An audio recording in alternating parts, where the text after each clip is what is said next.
ಆತ್ಮೀಯ H16 news ಅರ್ಥಾತ್ ಹೇ ಸಿದ್ದರಾಮಗೆ ಸ್ವಾಗತ. ನಾನು ನಿಮ್ಮವ MI ಅಥವಾ ಮಲ್ಲಪ್ಪ ಜೋತಾವ್. ಆದ್ಮೇಲೆ ನಮ್ಮ ದೇಶದಲ್ಲಿ ಡೆಮೋಕ್ರಸಿ ಇದೆ ಅನ್ನೋದಕ್ಕೆ ಒಂದಿಷ್ಟು ಸಂಸ್ಥೆಯಲ್ಲಿ ಕೆಲಸ ಮಾಡೋದು ನೋಡಿದಾಗ ಬಹಳ ಖುಷಿ ಆಗ್ತದೆ. ಅದರಲ್ಲೂ ಅಸೋಸಿಯೇಷನ್ ಫಾರ್ ಡೆಮೋಕ್ರೆಟಿಕ್ ರಿಫಾರ್ಮ್ಸ್ ಅಂದರೆ ADR ಈ ಸಂಸ್ಥೆ ಮಾಡುತ್ತಿರೋದು ಕೆಲಸ ನಿಶ್ಚಿತವಾಗಿ ಮತದಾರರು ಅವ್ರನ್ನ ಸ್ಮರಿಸಬೇಕಾಗಿದೆ. ನಾವು ಎಂಥವ್ರನ್ನ ಆಯ್ಕೆ ಮಾಡ್ತಾ ಇದ್ದೀವಿ ನಮ್ಮ ವಿಧಾನಸಭೆಗೆ. ಈ 223 ಜನ ನಮ್ಮಲ್ಲೇ ಶಾಸಕರು ಆಲ್ ಓವರ್ ಇಂಡಿಯಾದಲ್ಲೇ ಹೆಚ್ಚು ಕಡಿಮೆ 4092 ಶಾಸಕರು ಎಲ್ಲ ಹಿಸ್ಟ್ರಿ ತೊಗೊಂಡು ಅಭ್ಯಾಸ ಮಾಡಿ ಅವ್ರು ಹೆಂಗೆ ಗಳಿಸಿದ್ರು, ಅವ್ರ ಕ್ರಿಮಿನಲ್ ಆ್ಯಕ್ಟಿವಿಟೀಸ್ ಏನೋ, ಅವ್ರ ಮೇಲೆ ಏನು ಕೇಸ್ ಇದ್ದಾವ, ಹೆಂಗಿದ್ದಾವ ಎಲ್ಲ ಹೂರ್ಣವನ್ನು ಹೊರಗಿಟ್ಟಿದ್ದಾರೆ ಇವರು. ಇದನ್ನು ನಾವು ನೋಡಬೇಕಾಗಿದೆ, ತಿಳ್ಕೊಬೇಕಾಗಿದೆ. ಇದೆಲ್ಲ ಇವರಲ್ಲಿ ಬಂತು ಹೆಂಗೆ ಸಂಗ್ರಹ ಮಾಡಿದರು, ಎಂಥ ಉದ್ಯೋಗ ಮಾಡ್ತಾ ಇರಬೇಕು, 24/7 ದುಡಿತಾ ಇರ್ತಾರೆ, ನಿದ್ದಿಲ್ವಾ, ನಿರಳಿಕಿಲ್ವಾ, ಇದೆಲ್ಲ ವಿಚಾರ ಮಾಡಬೇಕಾಗ್ತದೆ. ಆ ಪ್ರಮಾಣದಲ್ಲಿ ನಮ್ಮ ಶಾಸಕರ ಇತಿಹಾಸಗಳೆಲ್ಲ ಎಲ್ಲ ರಾಜ್ಯಗಳಿದೆ, ಕೇವಲ ಕರ್ನಾಟಕದಂತಲ್ಲ. ಕರ್ನಾಟಕದ 223 ಮಂದಿ, ಇನ್ನುಳಿದ ಕಡೆ ಎಲ್ಲರೂ ಕೂಡ 4092 ಶಾಸಕರು ವಿಶ್ಲೇಷಣೆ ಮಾಡಿದ್ದಾರೆ. ಅದರಲ್ಲೇ ಹೆಚ್ಚು ಕಡಿಮೆ ಎಲ್ಲರೂ ಕೋಟ್ಯಾಧೀಶ್ವರರು. ನಾ ಹಲವು ಸಲ ನಮ್ಮ ಈ ಚರ್ಚೆಯಲ್ಲಿ ಮಾತಾಡಿದ್ದದ ಏನಪ್ಪ ಅಂದ್ರೆ, ಇನ್ನು ವಿಧಾನಸಭೆ ಅಥವಾ ವಿಧಾನ ಪರಿಷತ್ ಯಾವುದಕ್ಕಾದ್ರೂ ಕೋಟ್ಯಾಧೀಶರು ಮಾತ್ರ ಹೋಗೋದು, ಉಳಿದು ನಾವೆಲ್ಲ ಭಿಕ್ಷಾಧೀಶರು ಭಿಕ್ಷಾ ಬಿಡ್ತಾನೆ ಇರೋದಪ್ಪ, ನಮಗೆ ಏನು ಅನುಕೂಲ ಮಾಡಿರಿ, ಗ್ಯಾರಂಟಿ ಕೊಡ್ರಿ, ಮತ್ತೇನು ಕೊಡ್ರಿ ಅಂತ ಇರುವಂಥ ಪ್ರಸಂಗ ಮುಂದಿನ ದಿನಗಳಲ್ಲಿ ಇನ್ನೂ ಹೆಚ್ಚಾಗ್ತದೆ, ಕಡಿಮೆ ಆಗಲಿಕ್ಕೆ ಸಾಧ್ಯ ಇಲ್ಲ. ಗ್ಯಾರಂಟಿ ಕೊಡಲಿಕ್ಕೆ ರೆಡಿ ಆಗಿದ್ದಾರೆ ಅವರು. ಏನಪ್ಪ ಅವ್ರು ಗಳಿಸಿದ್ರೆ ಒಂದು ಸ್ವಲ್ಪ ಕೊಟ್ಟು ಬಿಡೋದಪ್ಪ. ನಮ್ಮ ಪರಿಸ್ಥಿತಿ ಹೆಂಗಾಗಿದೆಪ್ಪ ಅಂತಂದ್ರೆ ಮತದಾರಂದು ಅದು ಹೇಳುವಾಗಿಲ್ಲ, ಹೇಳಿದರೆ ಮತ್ತೆ ನಮ್ಮಲ್ಲಿ ಡಿಫೆಮೇಷನ್ ಕೇಸ್ ಸ್ಟಾರ್ಟ್ ಆಗ್ತವೆ. ನೀವು ತಿಳ್ಕೊಬೇಕಾದ್ರೆ ಮತದಾರರು ಇರಲಿ. ಈ ವಿಧಾನಸಭೆ ಕುಬೇರರು ಇನ್ನು MP ಏನು ನೋಡೋಣ, ಅವರು ADRದವ್ರು ಯಾವಾಗ ಹುಡುಕಾಡಿ ತೆಗಿತಾರೆ, ಒಳ್ಳೆ ಕೆಲಸ ಮಾಡ್ತಾ ಇದ್ದಾರೆ. ಈ ಎಲ್ಲ MLAಗಳು ಇಲೆಕ್ಷನ್ ಸಂದರ್ಭದಲ್ಲಿ ಅಫಿಡವಿಟ್ ಹಾಕಿ ಕೊಟ್ಟಂತಹ ಪತ್ರಗಳನ್ನು ವಿಶ್ಲೇಷಣೆ ಮಾಡಿ ಹೇಳ್ತಾ ಇದ್ದಾರೆ. ಅವರು ಈ 4092 ಶಾಸಕರಲ್ಲೇ 45% ಜನ, ಎಷ್ಟು 45% ಜನ ಇವರೆಲ್ಲರೂ ಕ್ರಿಮಿನಲ್ಸ್ ಅಂತ ಆರೋಪಗಳಿದ್ದಾವೆ. ಅವ್ರ ಮೇಲೆ ಕ್ರಿಮಿನಲ್ ಪ್ರಕರಣಗಳಿದ್ದಾವೆ. 4092 ಶಾಸಕರ ಪೈಕಿ 1860 ಶಾಸಕರು 45% ಕ್ರಿಮಿನಲ್ಸ್, 45%. ಮುಂದೆ ಅದರ ನಂತರ ಬರುತ್ತಿರುವಂಥದ್ದು ಯಾವುದಪ್ಪ ಅಂದ್ರೆ ಕ್ರಿಮಿನಲ್ ಪ್ರಕರಣ ಎದುರಿಸ್ತಾ ಇದ್ದಾರೆ. ಆಮೇಲೆ 1205 ಶಾಸಕರು 29% ಗಂಭೀರ ಕ್ರಿಮಿನಲ್ ಪ್ರಕರಣಗಳು, ಕೊಲೆ, ಸೋಲಗೆ, ಮುಂದೆ ಅಪಹರಣ, ಮಹಿಳೆಯರ ವಿರುದ್ಧ ಅಪರಾಧ ಇವೆಲ್ಲ ಎದುರಿಸ್ತಾ ಇದ್ದಾರೆ. ನೋಡಿರಿ 45%. ಇನ್ನು ಮುಂದಿನ ದಿನದಲ್ಲಿ 70 ಆಗ್ಬೋದು, 100 ಆಗ್ಬೋದು, 100 ಆಗ್ಬೋದು, ಏನಿಲ್ಲ ಅಂತಲ್ಲ. ಇವರು ಉಳಿದವ್ರು ಸಿಕ್ಕಿಲ್ಲ ಅಷ್ಟ, ಇವ್ರು ಇಲ್ಲ ಅಂತಲ್ಲ. ಆ ರೀತಿಯಾಗಿ ಎದ್ದು ನಿಂತು ಇವ್ರ ವಿರುದ್ಧ ಯಾರು ಹೇಳ್ತಾ ಇಲ್ಲ. ಈ ಉಳಿದ ಶಾಸಕರ ವಿರುದ್ಧ ಧೈರ್ಯ ಇಲ್ಲ. ಪೊಲೀಸರ ಫಲ ಇರ್ತದೆ. ಒಬ್ಬ ಶಾಸಕನಿಂದ ಇಡೀ ಪೊಲೀಸ್ ಪಡೆ ಬಂದು ನಿಂತಿರ್ತದೆ. ಸಣ್ಣವ್ರನ್ನ ಆರೋಪ ಮಾಡೋದ್ರೊಳಗೆ ನಮ್ಮನ್ನು ಹಿಡಿದು ಒಳಗೆ ಹೋಗುವಂಥ ಪ್ರಸಂಗ ಎಲ್ಲ ಕಡೆ ಅದೇ. ನಾನು ಕೇವಲ ಒಂದೇ ಕಡೆದು ಮಾತಾಡ್ತಾ ಇಲ್ಲ. ಅಂದಾಗ ಇವು ಪ್ರಕರಣ ಹೊರಗೆ ಬರೋದೆ ಅಂತ ನನ್ನ ಅಂದಾಗಲೇ ಇವತ್ತಿಗೂ 60-70% 100-100 ಗೊತ್ತಿಲ್ಲ, ಹೆಚ್ಚು ಕಡಿಮೆ ಇಲ್ಲಿ ಆರೋಪಿತರಿದ್ದಾರೆ, ಅಪರಾಧಿ ಏನಿಲ್ಲ. ಇಂಥ ಒಂದು ಶಾಸಕರಲ್ಲ. ಈ ದೇಶದ ಅತ್ಯಂತ ಶ್ರೀಮಂತ ಶಾಸಕರು ಯಾರು ಅಂದಾಗ 10 ಜನ ಬರ್ತಾರೆ. 10 ಜನ ಹೆಸರು ಹೇಳ್ತಾರೆ.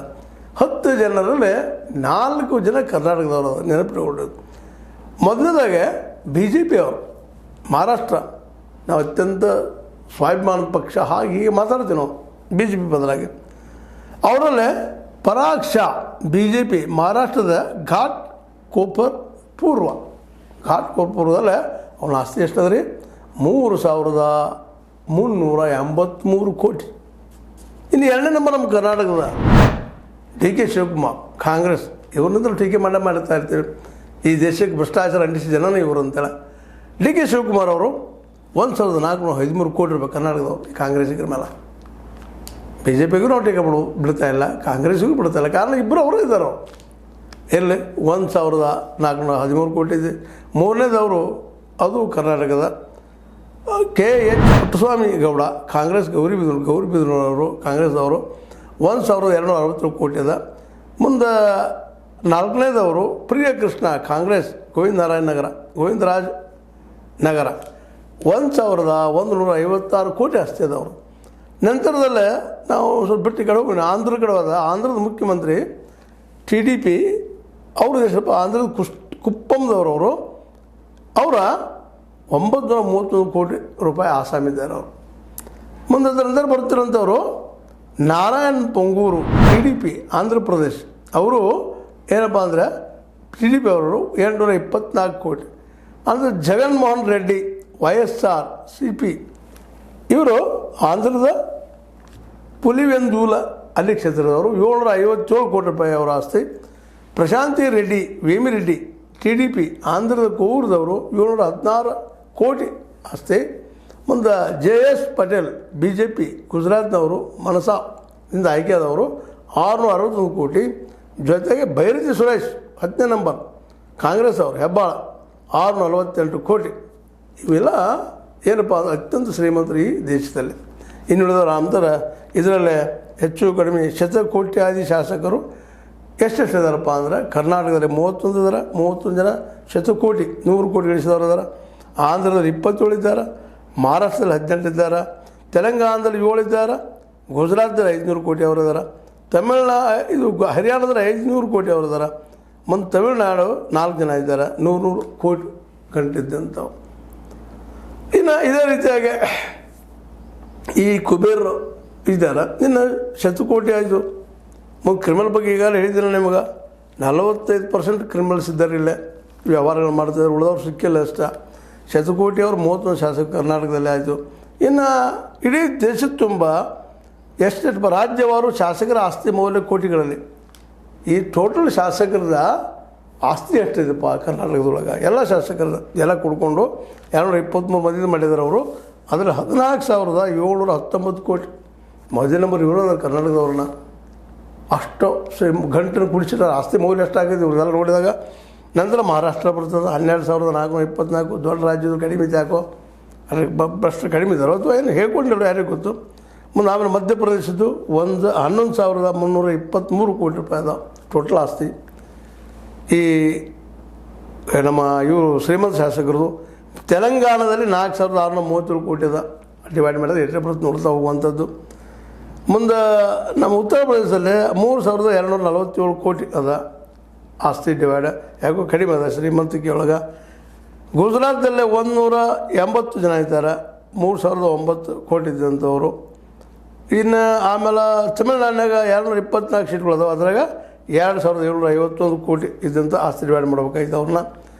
ಮತ್ತು ಮಧ್ಯಪ್ರದೇಶ 230 ಸೀಟ್ಗಳು ಇದಾವೆ, ಅವುಗಳು 2,699 ಕೋಟಿ ರೂಪಾಯಿ ಆಗ್ಯದ.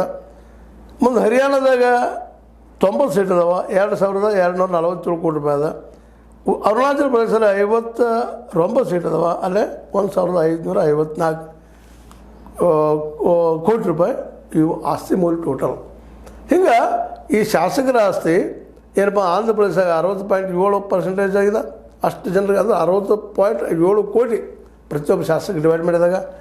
ಮುಂದೆ ಕರ್ನಾಟಕದ 2ನೇ ನಂಬರ್ 63.58 ಕೋಟಿ. ಮುಂದೆ ನಂತರ ಬರೋದು 43.44 ಕೋಟಿ. ಹಿಂಗೆ ಡಿವೈಡ್ ಮಾಡ್ತಾ ಇದ್ದಾರೆ. ಈ ಪ್ರಮಾಣದಲ್ಲಿ ರಾಜ್ಯವಾರ ಇವು ಆಸ್ತಿ ಡಿವೈಡ್ ಆಗ್ತಾ ಹೋಗ್ತವೆ. ಯಾವ ಪ್ರಮಾಣದಲ್ಲಿ ಇದ್ದಾವೆ ನೋಡಿರಲ್ಲ. ಇದನ್ನೆಲ್ಲ ಗಮನಿಸಿದಾಗ ಇಲ್ಲೇ ಮಹಿಳೆಯರ ವಿಚಾರ ಮಾಡಿದಾಗ ಅವ್ರಿಗೆ ಹೆಚ್ಚಿಗೆ ಪ್ರಾತಿನಿಧ್ಯ ಸಿಕ್ಕಿಲ್ಲ ಒಂದು ಗೊತ್ತಾಗ್ತದೆ. ಅನೇಕ ವಿಷಯಗಳ ಮೇಲೆ ಬೆಳಕು ಚೆಲ್ಲುವಂಥ ಕೆಲಸವನ್ನು ADR ಅಂದರೆ ಅಸೋಸಿಯೇಷನ್ ಫಾರ್ ಡೆಮೊಕ್ರೆಟಿಕ್ ರಿಫಾರ್ಮ್ಸ್ ಮಾಡಿದ್ದಾರೆ. ಇವೆಲ್ಲ ದಾಖಲೆಗಳನ್ನು ನೋಡಿದಾಗ ಇಲ್ಲೇ ಈ ಜನ ಇಂಥ ಜನ ನಮ್ಮ ಪರವಾಗಿ, ಬಿದ್ದವ್ರ ಪರವಾಗಿ, ದುಡಿಯುವ ವರ್ಗದ ಪರವಾಗಿ ನೀವು ಏನಾದರೂ ಮಸೂದೆ ತೊಗೊಂಬರ್ತಾರೇನ್ರಿ ಅವರು ನೋಡಿರಲ್ಲ. ನಿನ್ನೆ ಶಾಸಕರು ತಮ್ಮ ಇಂಥ ಶ್ರೀಮಂತಿದ್ರು ಈ ಶಾಸಕರು ಶತಕೋಟಿ ಜನ ಇದ್ದರು, ಇನ್ನೂ ಪೇಮೆಂಟ್ ಕಡಿಮೆ ಅಂತಾರೆ ಇವರು. ಈ ದುಡ್ಡು ಎಲ್ಲಿದು ಬಂತು ಇದನ್ನು ಸಹಿತ ಇವತ್ತು ನಾವು ವಿಚಾರ ಮಾಡಬೇಕಾಗಿದೆ. ಮುಖ್ಯ ವಿಚಾರ ಮಾಡಬೇಕು ಮತದಾರ. ಯಾಕಂದರೆ ಮತದಾರ ಎಲ್ಲಿವರೆಗೆ ಎಚ್ಚರಗೊಳ್ಳೋದಿಲ್ಲೋ, ನಮ್ಮ ನಾಯಕರ ಹೋರನ್ನು ತಿಳ್ಕೊಳ್ಳೋದಿಲ್ವೋ ಅಲ್ಲಿವರೆಗೆ ಈ ವ್ಯವಸ್ಥೆ ಬದಲಾಗೋದಿಲ್ಲ. ಇದು ಹೆಚ್ಚಾಗ್ತಾ ಹೋಗೋದಿಲ್ಲ, ಕಡಿಮೆ ಅಂತ ಆಗೋದೇ ಇಲ್ಲ ಅನ್ನೋದು ಸ್ಪಷ್ಟ ಅಭಿಪ್ರಾಯ. ಇಂಥವ್ರಿಗೆ ಮತ್ತು ಕಾರ್ಪೊರೇಟ್ಗಳು ತಾವು ಗಳಿಸಿದ ಶತಕೋಟಿಗಳಲ್ಲಿ ಹಂಚೋದು ಕೆಲಸ ಮಾಡ್ತಾ ಇರ್ತಾರೆ.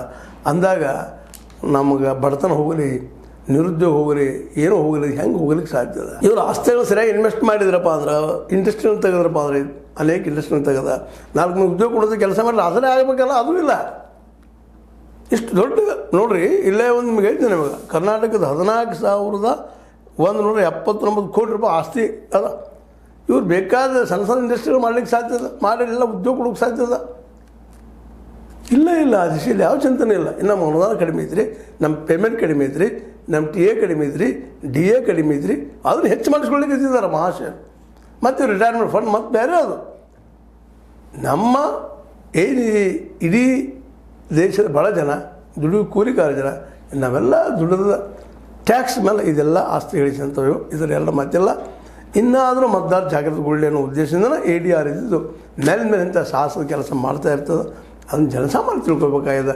ಇದು ಎಲ್ಲಿ ಕೋರ್ಟಿಗೆ ಹೋದರೂ ಪಾಪ ನ್ಯಾಯಾಂಗ ಆಗಿರ್ಬೋದು ಮತ್ತೇನೋ ಆಗಿರ್ಬೋದು ಒಯ್ತಾರೆ, ಚರ್ಚೆ ಆಗ್ತದೆ, ಮತ್ತೇನೋ ಆಗ್ತದೆ. ನ್ಯಾಯಾಂಗ ಏನೋ ಒಂದು ಡಿಸಿಷನ್ ಕೊಟ್ಟರೆ ಅದ್ಮೇಲೆ ಅದು ಮತ್ತೆ ಅಲ್ಲಿ ಶಾಸಕಾಂಗ ಅದ, ಅದರ ಮೂಲಕ ಅದನ್ನು ಚೇಂಜ್ ಮಾಡುವಂಥದ್ದು ಮಾಡ್ತಾರೆ. ದೆಹಲಿಯಲ್ಲಿ ಆಯ್ತಲ್ಲ, ಒಬ್ಬ ಆಯ್ಕೆ ಆದಂತಹ ಅಲ್ಲಿ ದೆಹಲಿ ಸರ್ಕಾರದ ಅಧಿಕಾರವನ್ನು ಕಸ್ಕೊಳ್ಳುವಂಥ ಆಗಿತ್ತು. ಅದ್ಮೇಲೆ ಇನ್ನೊಂದು ನೀವು ನೋಡಿದ್ರಿ, ಸುಪ್ರೀಂ ಕೋರ್ಟ್ ಆರ್ಡರ್ ಕೊಟ್ಟಿತ್ತು, ಈ ಒಂದು ಚುನಾವಣಾ ಆಯುಕ್ತರನ್ನು ನೀವು ಇದ್ದಂಥವರು 3 ಜನ ಆಯುಕ್ತರನ್ನು ಆಯ್ಕೆ ಮಾಡೋದಕ್ಕೆ 3 ಜನ ಅಂದ್ರೆ ಒಬ್ಬ ಪ್ರಧಾನಿ, ಇನ್ನೊಬ್ಬರು ವಿರೋಧ ಪಕ್ಷದ ನಾಯಕ, ಒಬ್ಬ ನ್ಯಾಯಾಂಗದ ಹೆಡ್ ಇವರು ಇದಕ್ಕೊಂಡು ಆಯ್ಕೆ ಮಾಡ್ಬೇಕಂತ ಬಂತು. ಅದಂತೂ ಅಮೆಂಡ್ಮೆಂಟ್ ಮಾಡಿಬಿಟ್ರು ಲೋಕಸಭಾದಾಗ. ನಾವು ನೋಡ್ತಾ ಇದ್ದೀವಿ ತಮ್ಮ ಪೇಮೆಂಟ್ ಹೆಚ್ಚು ಮಾಡ್ಕೋ ಸಲುವಾಗಿ ಮತ್ತದು ಎಲ್ಲ ಬೇಕಾದ ಮಾಡುವಂಥ ಈ ಶಾಸಕರು ನಮ್ಮ ಬಡತನ ಉಳಿಸೋದಕ್ಕೆ, ನಮಗೆಲ್ಲರೂ ಶಿಕ್ಷಣ ಕೊಡಿಸೋದಕ್ಕೆ, ಅದ್ರ ಜೊತೆ ಆರೋಗ್ಯ ಕಾಯ್ಕೊಳ್ಳೋದಕ್ಕೆ ಏನು ಮಾಡ್ತಾ ಇದ್ದಾರೆ ಅಂದಾಗ ಕೆಲವೊಂದಿಷ್ಟು ಏನೋ ಪ್ಯಾಕೇಜ್ ಮಾಡಿಬಿಡ್ತಾ ಇರ್ತಾರೆ. ನೋಡ್ತಾ ಇರಿ ಎಷ್ಟು ಮಂದಿ ಮುಟ್ತದೆ, ಎಷ್ಟು ಜನ ತೆಗೆದುಕೊಂಡಾರ, ಇವೆಲ್ಲ ನೆನಪು ಮಾಡ್ಕೊಂಡು ಮುಂದಿನ ಸಲ ಎಲೆಕ್ಷನ್ದಲ್ಲಾದರೂ ನೀವು ಜಾಗೃತರಾಗಿರುತ್ತೆ ಹೇಳ್ತಾ ADRಗೆ ಮತ್ತೊಂದು ಧನ್ಯವಾದವನ್ನು ಹೇಳ್ತಾ, ಇಂಥ ಕೆಲಸವನ್ನು ಒಳ್ಳೆಯ ಸಮಾಜಪರವಾದ ಕೆಲಸ ಮಾಡುತ್ತೆ ಸತ್ಯ ಹೇಳ್ತಾ ಇದೆ. ಅದು ಯಾರಲ್ಲ, ಅವರು ಈ ಸ್ವತಃ ಶಾಸಕರು ಎಲೆಕ್ಷನ್ ಸಂದರ್ಭದಲ್ಲೇ ಫಾರಮ್ ತುಂಬಿಕೊಟ್ಟಂತಹ ಆ ಒಂದು ರಿಪೋರ್ಟ್ ಆದ್ಮೇಲೆ ಮಾಡಿದ್ದಾರೆ ಅಂತ ಹೇಳ್ತಾ, ಇದು ನಿಮ್ಗೆ ಲೈಕ್ ಆಗಿರ್ಬೋದು, ಲೈಕ್ ಆಗದೇ ಇರ್ಬೋದು, ಲೈಕ್ ಮಾಡಿ, ಶೇರ್ ಮಾಡಿ, ಕಮೆಂಟ್ ಮಾಡಿ, ಜೊತೆಗೆ ಸಬ್ಸ್ಕ್ರೈಬ್ ಆಗೋದು ನಿಲ್ಲಿಸಲಿಕ್ಕೆ ಹೋಗ್ಬೇಡ್ರಿ. S60 ನ್ಯೂಸ್ ಅರ್ಥಾತ್ ಹೇ ಸೀತಾರಾಮನ್ ಸತ್ಯದ ಕೈಗೊಂಡು ಬಂದು ಹೇಳೋದು.